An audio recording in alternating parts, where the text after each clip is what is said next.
Tu te sens parfois perdu quand tu es seul? T'as l'impression que vivre seul, c'est soit ennuyeux, soit angoissant? Dans cette vidéo, je vais te montrer 5 étapes simples pour non seulement apprendre à vivre seul, mais en profiter à fond. Reste bien jusqu'à la fin, car la dernière étape pourrait changer ta vie. Étape 1. Fixe une routine quotidienne. Pourquoi c'est essentiel? Parce que les routines donnent une structure à ta journée, et c'est scientifiquement prouvé, les gens qui organisent leur temps sont plus heureux et moins stressés. Planifie tes repas, tes moments de détente et même tes tâches ménagères. Crois-moi, ça change tout. Étape 2. Rejoins une communauté en ligne ou locale. Être seul ne veut pas dire être isolé. Que ce soit un groupe Facebook sur tes passions ou un club local, ces connexions te rappelleront que tu fais partie de quelque chose de plus grand. Et tu ne te sentiras plus jamais vraiment seul. Étape 3. Utilise un outil pour gérer ton bien-être. Par exemple, télécharge une app comme Headspace ou Calm pour t'aider à méditer et rester centré.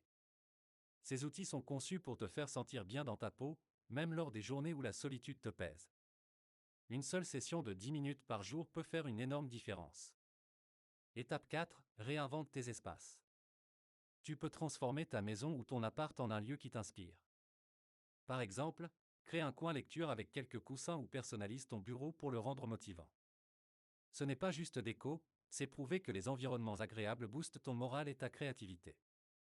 Étape 5. Prends le temps de célébrer les petites victoires. Prépare-toi un bon repas, regarde un film que tu adores, ou offre-toi un moment de détente après une journée productive. Ces gestes te rappellent que tu es capable de prendre soin de toi et que chaque jour est une étape vers une vie plus épanouie. Voilà, tu sais maintenant comment vivre seul tout en te sentant épanoui et heureux. Rappelle-toi, créer une routine, connecter avec les autres, utiliser les bons outils, transformer ton espace et célébrer les petits moments. Si tu veux plus de conseils pratiques pour transformer ta vie, abonne-toi et laisse un like. Et surtout, dis-moi en commentaire, quelle étape tu vas essayer en premier.